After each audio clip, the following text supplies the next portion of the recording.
There is a woman in Miami who can walk to the exact spot where her front yard used to be. It is not a vacant lot. It is not a parking space or a building.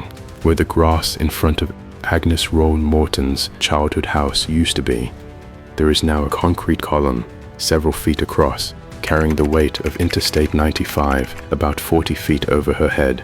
Her father was put out of that house in 1965. She was a girl. When she talked to a reporter about it decades later, at 70 years old, she said she still got choked up every time, the same way her father used to. The neighborhood that house stood in had 10 years earlier more than 350 businesses in it, 44 barbershops and beauty salons, 34 groceries and small markets, 27 restaurants, 21 doctors and medical practices. It held 45% of every black resident in Miami-Dade County.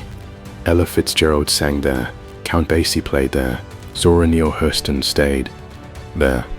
Joe Louis and Jackie Robinson stayed there. Cassius Clay shadowboxed down its main street on his way to the gym. Today most of it is a highway interchange, and the part almost nobody knows is that it did not have to be. There was another route. It was on the table. It would have moved almost nobody, and it was passed over. Start at the beginning, because the beginning explains the geography. Miami was incorporated in 1896. It exists because Henry Flagler ran his Florida East Coast Railway down the peninsula, and the men who cut that line through the swamp and laid that track were overwhelmingly black. Laborers recruited from across the American South and from the Bahamas, Cuba, Barbados, Haiti, Jamaica, Trinidad. They built the city, and when the city was drawn, they were assigned a place in it. The northwest quadrant, immediately across the tracks from downtown, was designated for black residents. The official name on the plats was the Central Negro District. Everybody called it Colored Town. The boundary was the railroad. Flagler's own tracks became Miami's color line. White downtown on the east side, black Miami on the west. That is not a metaphor, it was the actual line, and it was drawn by the railway that the men on the west side had built. Hold on to those tracks. They come back at the end of this, and they change everything. What went up on the west side of that line over the next 50 years was not a slum, whatever the paperwork later called it. It was a city, because it had to be. Under segregation, a black Miamian could not shop downtown, could not stay in a hotel on the beach, could not sit in most restaurants, could not be treated in most hospitals. So Overtown built its own of everything, its own doctors, its own dentists, its own pharmacies, its own schools, its own churches, its own funeral homes, its own hotels, the Mary Elizabeth, the St. John. Northwest 2nd Avenue became the entertainment strip, and it picked up two names, Little Broadway and the Great Black Way. Northwest 3rd Avenue, where the money was, got called Little Wall Street. In 1913, a Georgia businessman named Gita Walker built the Lyric Theater at 819 Northwest 2nd Avenue. It was a proper theater, 390 seats, well appointed, and it set the tone for everything that came after it on that street. Webb Du Bois spoke in Overtown. Duke Ellington and Billie Holiday played there. So did Louis Armstrong, Cab, Calloway, Josephine Baker, Nat King Cole, Aretha Franklin, Ella Fitzgerald, Count Basie.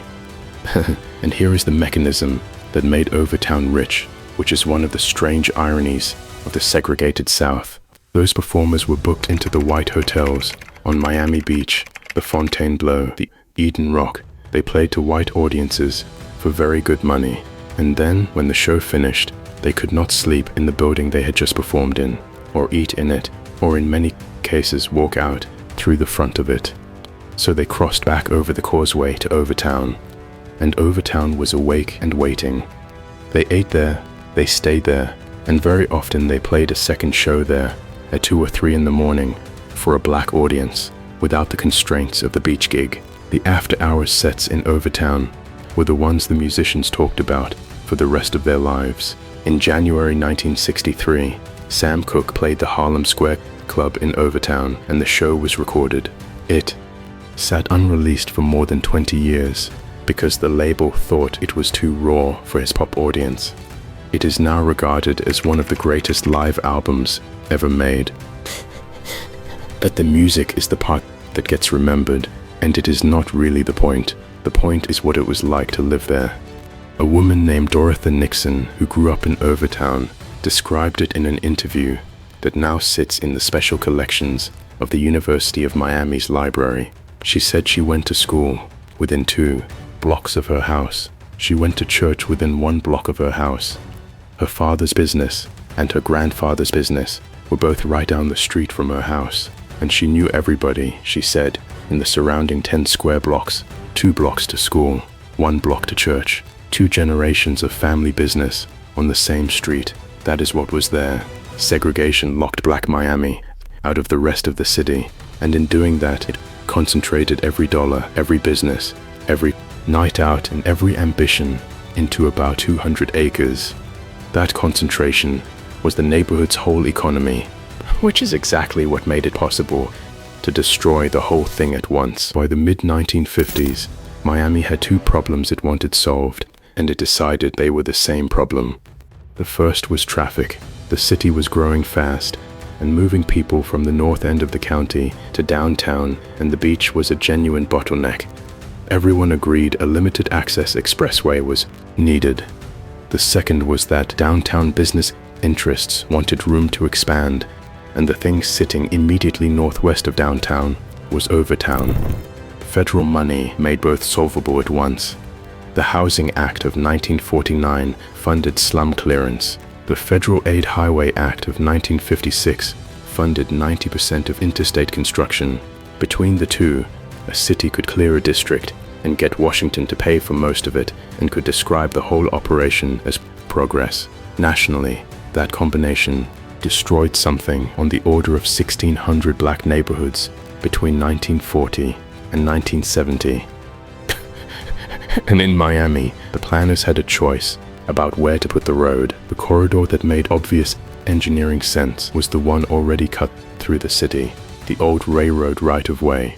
A route along the tracks would have required very little demolition, because a railway corridor is already cleared land, already assembled, already owned in a single strip.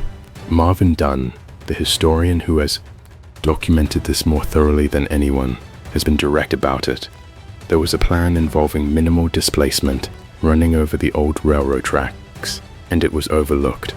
Instead, the route went through the middle of Overtown, and not just through it. The interchange where I-95 meets I-395 and State Road 836, the largest single structure in the whole project, was placed directly on top of the business district, not the edge of it, the center of it.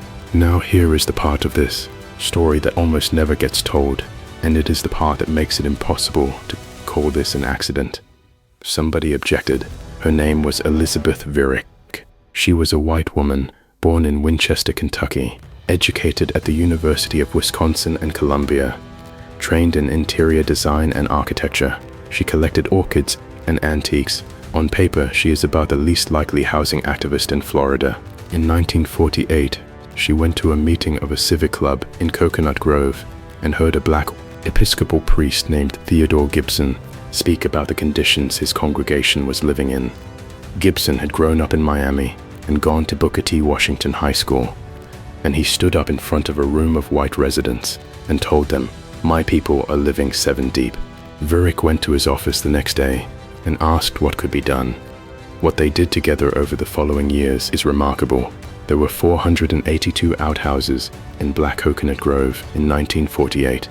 Vyrick raised more than $7,600 in interest-free loans so families could install flush toilets and plumbing, and push through a city ordinance requiring running water, a flush toilet, and a sink in every dwelling unit in Miami. Every one of those loans was repaid in full. By the early 50s, the press was calling her Miami's #1 slum fighter.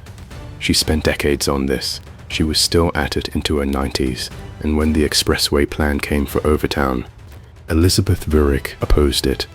The historical record describes her opposition to the construction of I-95 through Overtown as the lone opposition. Lone. She lost, but that is not the end of the story, and this is the detail that settles the question of whether any of this was inevitable.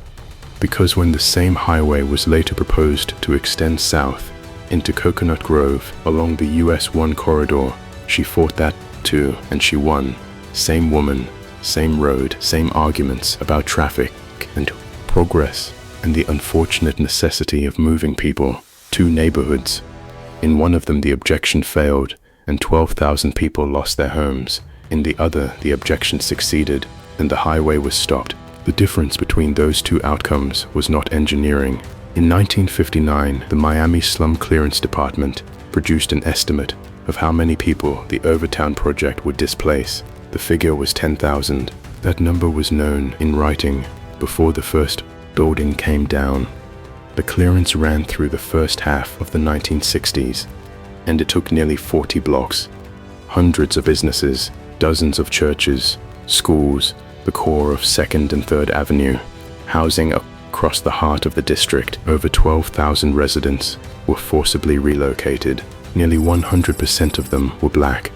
And this is where the money question matters, because it is the part that gets left out of nearly every account of highway displacement in this country. Property owners were compensated through eminent domain at amounts documented as well below market rate. That was bad enough on its own. But Overtown was a renting community under segregation, with mortgage lending closed to black buyers across most of the county. The large majority of families in that neighborhood did not own the building they lived in. Renters received nothing, not below market value, nothing at all. The compensation went to the landlord who held the deed, and the family living there was told to leave, and they took what they could carry and went looking for somewhere that would rent to them, which in Miami in 1965 was a very short list. Most ended up in Liberty City, Brownsville, and the districts to the northwest, often in housing worse than what they had been removed from, and always further from work. Agnes Roll Morton's family was among them. Her father was put out in 1965. She lives in Liberty City now. By 1965, roughly half of Overtown's population was gone. Estimates of the peak vary quite widely depending on how the boundaries are drawn. Figures from about 30,000 up to around 50,000 appear in different sources. What is not disputed is where it ended up, about 10,000, and the decline did not stop when the bulldozers did, because of what the highway physically is. An interchange is not a road, it is a stack of elevated concrete ramps, covering many acres, and what sits underneath it is permanent shadow, permanent noise, and nothing else. It is not land you can build on. It is not land anybody walks through by choice. So the community was not merely reduced, it was cut in half, with a wall of columns between the pieces. The customers who had walked to 2nd Avenue could no longer walk to 2nd Avenue. The businesses that survived the demolition lost the foot traffic that had kept them alive, and they closed over the following years without anybody condemning a thing. Another 4,830 people left during the 60s for reasons other than direct displacement. That is what that number is. Those are people who were not evicted and left anyway because the place they lived in had stopped working. For a long time, the official position was that all of this had been unfortunate but necessary, a byproduct of progress. Highway equals progress was the phrase of the era, and displacement was described as unavoidable. The historian N.D.B. Connolly went through the Miami record and reached a different conclusion.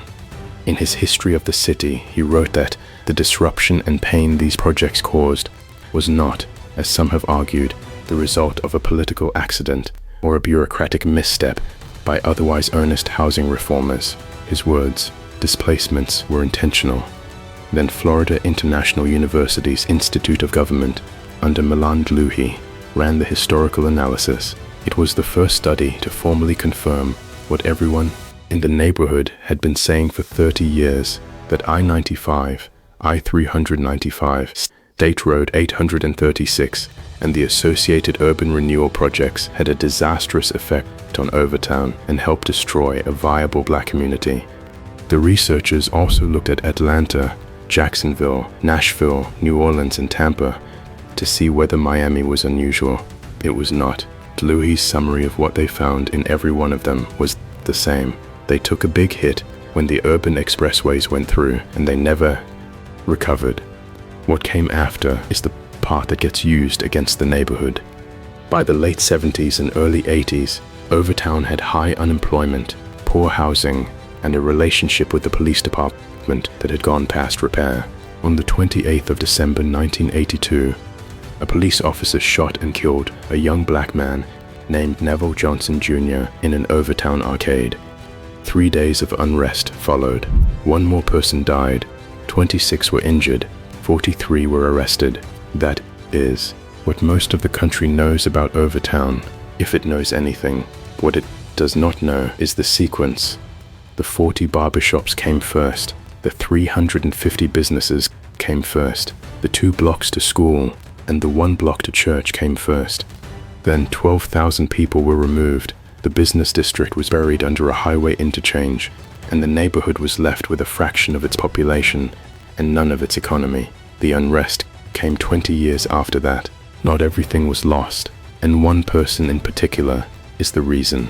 A Miami educator named Dorothy Jenkins Fields founded the Black Archives, History and Research Foundation of South Florida, and set about gathering the documentary record of Black Miami before the people who held it in their heads were gone. It was Fields who put forward the Lyric Theater for the National Register of Historic Places. It was added on the 4th of January, 1989. The Lyric is still standing at 819 Northwest 2nd Avenue, restored more than 110 years after Gator Walker built it. It is one of very few structures from Little Broadway that survived.